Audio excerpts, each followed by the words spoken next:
Hello, beautiful moms and entrepreneurs. My name is Charisse Walker, and I'm your host of the Unbreakable Mompreneurs podcast. This is a place where we come together to learn, grow, and inspire. So sit back, relax, and let's get started.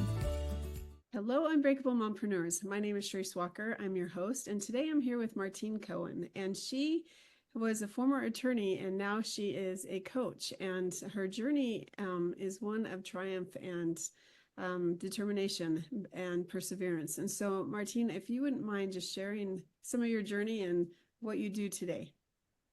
Absolutely. So, hi, Charisse. I'm very grateful to be here and happy to have your listeners here. So basically, I was, this sort of like attorney. I had gone to law school and I loved what I did. I was actually a happy lawyer and two kids, sort of a family and going about my business, working very hard though, kind of like very focused and driven. And approximately 7.5 years ago, I want to say, I had a very serious concussion. I was involved in a car accident. There was a car that just crashed into me on the driver's side. I didn't even see it coming. I lost consciousness. I don't know how long that is, but now when I awoke, I was surrounded by, paramedics and the ambulance, and I had no idea what had happened or where I was. But I had kind of lost the use of my brain. And what I mean by that was I didn't understand or couldn't filter my surroundings anymore. People would talk to me and I could understand the words separately, but not put them as a sentence together. I would not be able to have this conversation with you here today. As very sensitive to any kind of stimulation. And, I was followed by doctors and a neurologist. And after a certain amount of weeks, they're like, you have post-concussive syndrome, which means that we don't know whether your brain is going to get back to normal, what you're going to be able to do and not do long term. It takes about a year from a medical standpoint for them to sort of make a final diagnosis and say, this is the sort of remnant damage that you're going to have. That was very, very scary. It was very scary because I didn't know at the time, but I loved my brain. I think we all do kind of. It's our personality. It's how we filter the world, how we identify things, what we think makes us unique, right? And all of a sudden, I didn't know what to do with myself. I couldn't work. My main work was thinking, strategizing. I loved all those things, and there was no way I could do that. I couldn't hold a simple conversation, couldn't understand much of what was going on around me, had a lot of pain, and I think I had a lot of internal pain as well. So what I did when I saw that medical science couldn't help me was something made me go inward and start trying to understand or facing what I was feeling. And I did. I went inward and I saw a lot of darkness, a lot of fears, so many fears. We hold so many fears from the time we're little kids and we don't know that. And then as we grow older, we bring them along for the ride. It's kind of like this extra suitcase and this extra piece of luggage and on and on and on.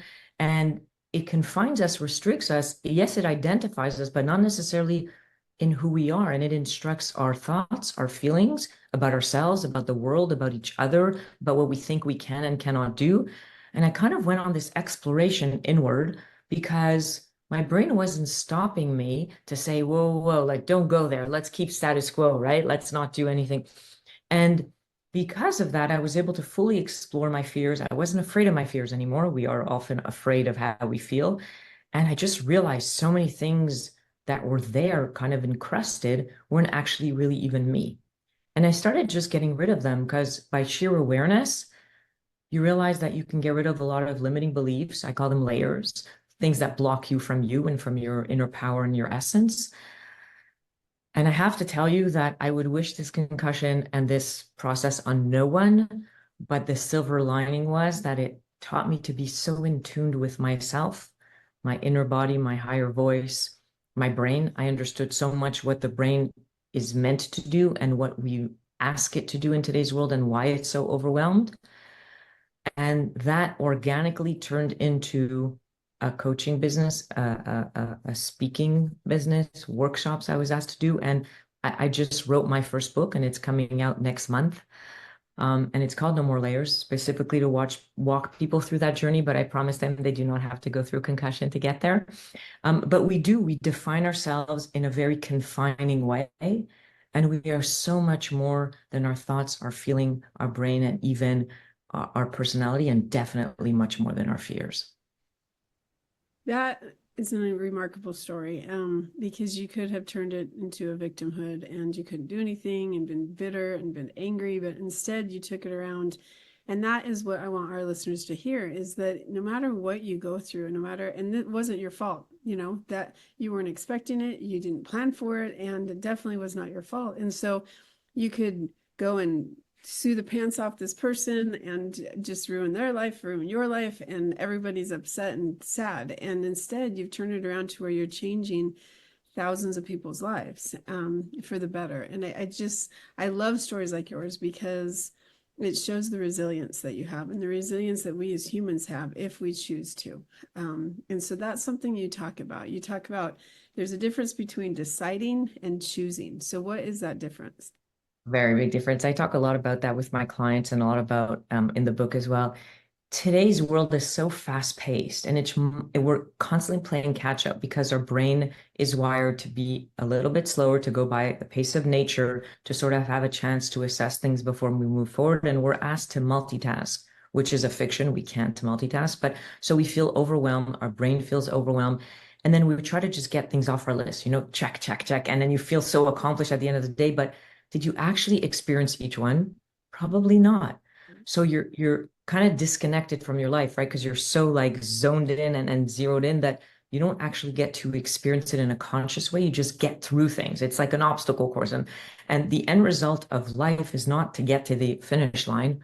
No, no, no, right? We don't want to get to the finish line, and certainly not quickly. We know we do, but it's the journey of it. It's actually the track. It's the path.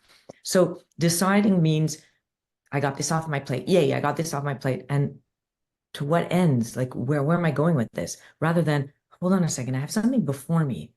It's an opportunity for an experience. It's an opportunity for me to check in with myself and see what aligns here. What do I want to do? And it could be something as stupid as, what am I going to have for breakfast? Should I take blueberries or strawberries or Greek yogurt or a muffin?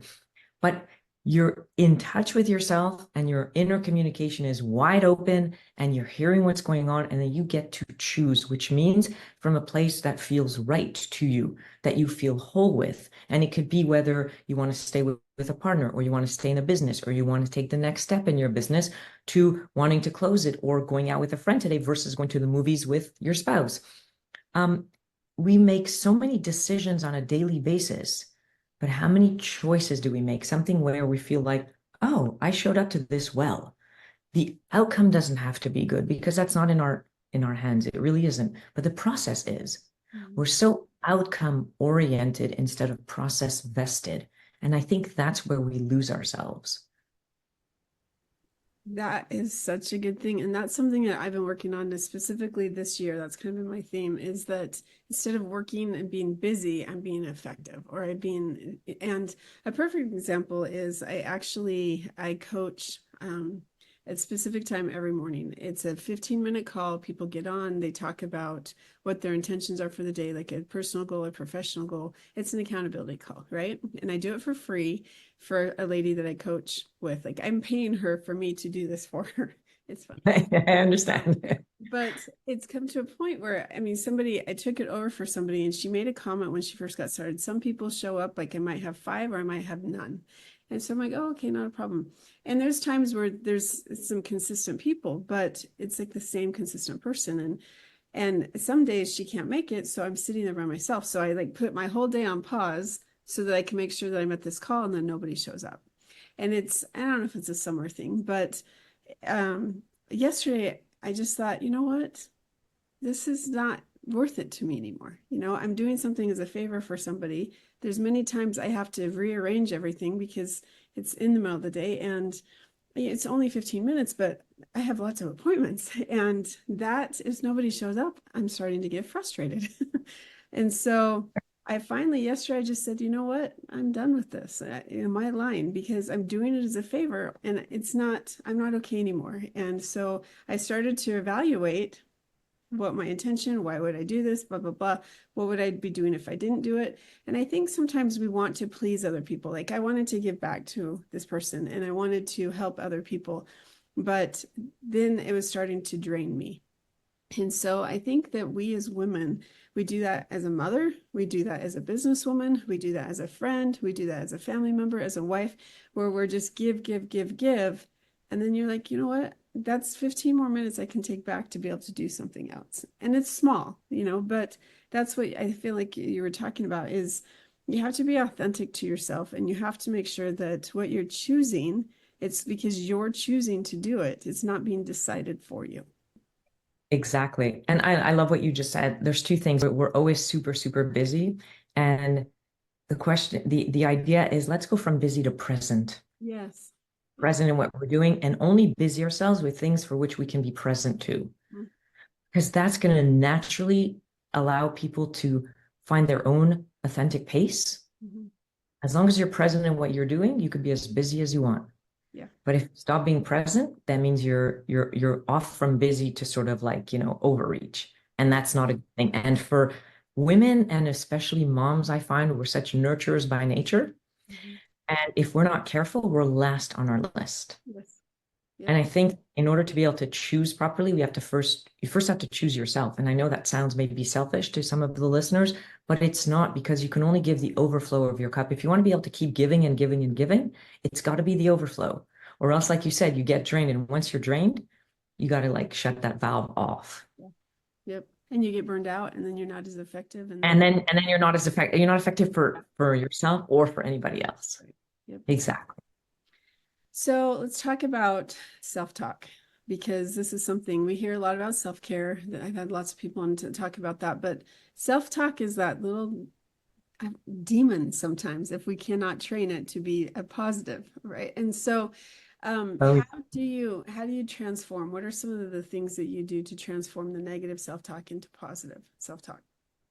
So that's great. So first of all, I'll say this now and we'll repeat it again at the end, is that I do actually have a guide specifically on self-talk and inner calm to sort of, and I'll sort of give you the link so you could put in the show notes, that I wanted to give your listeners today. So that's a perfect segue to that, and that's a great question. I want to start off by saying that self-talk is something that's not only inevitable, but it's something that is actually something that we want. It's very desirable. And what do I mean by that?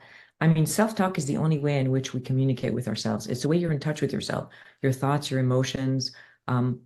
That's how you know where you're at. That's how you know what's going on inside of you. It's kind of like a mirror to the inside of you. We have a mirror to the outside of us. I know what my hair looks like. I'm wearing glasses. Right. The only reason I know what I look like is because I have a mirror. But inside, I don't always know that, right? I don't have a mirror to, this is my emotion today, and this is my thought. I have to hear myself, listen to myself, and then respond to myself. So self-talk is both the listener and the speaker.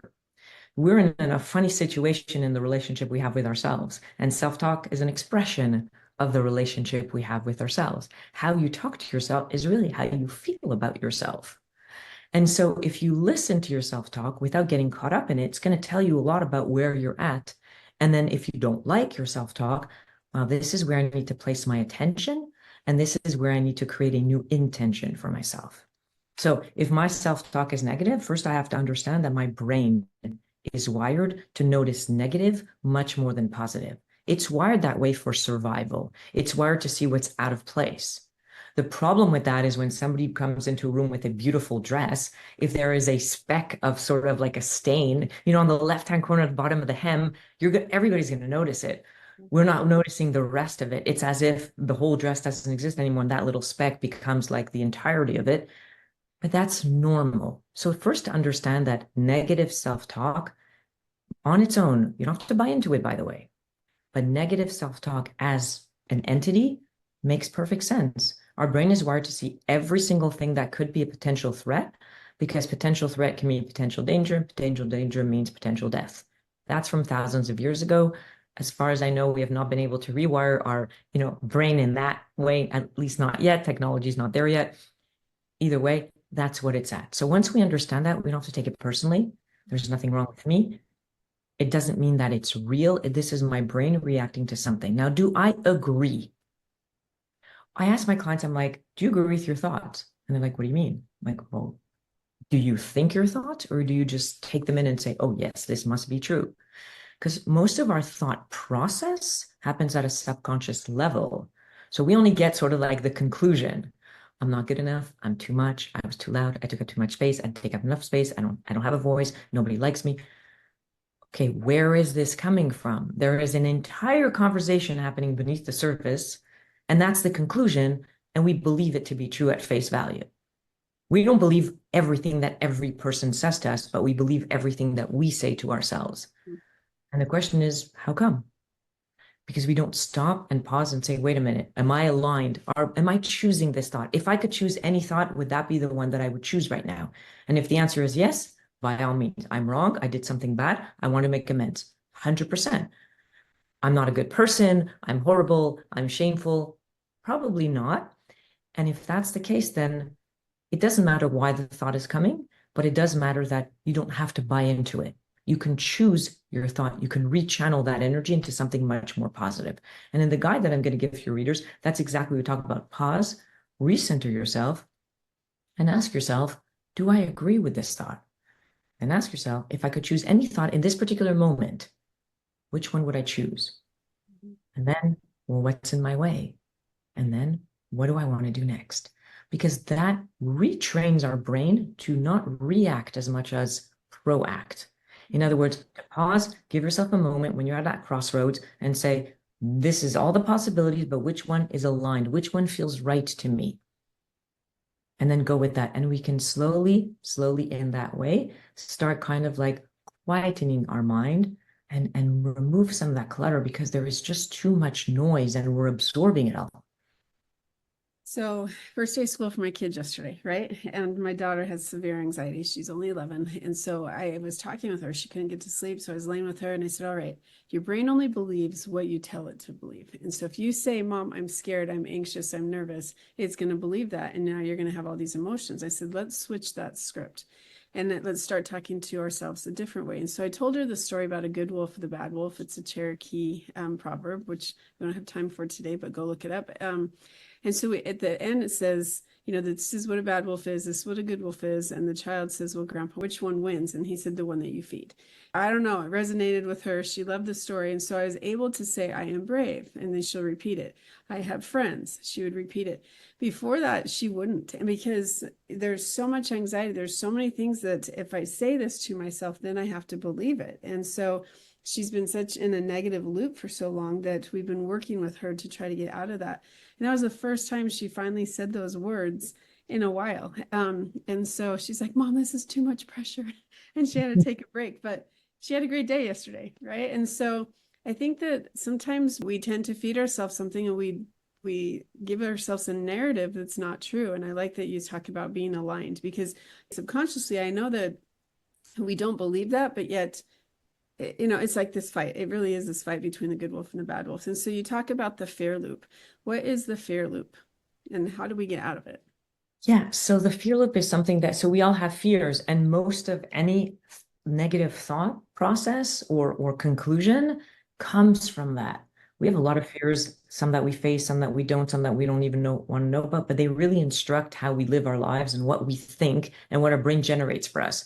Because we don't actually think, our brain does. And then we get, it's like junk mail or mail that comes to your house. And then you either take the fear, you take that thought in and you accept it, or you don't.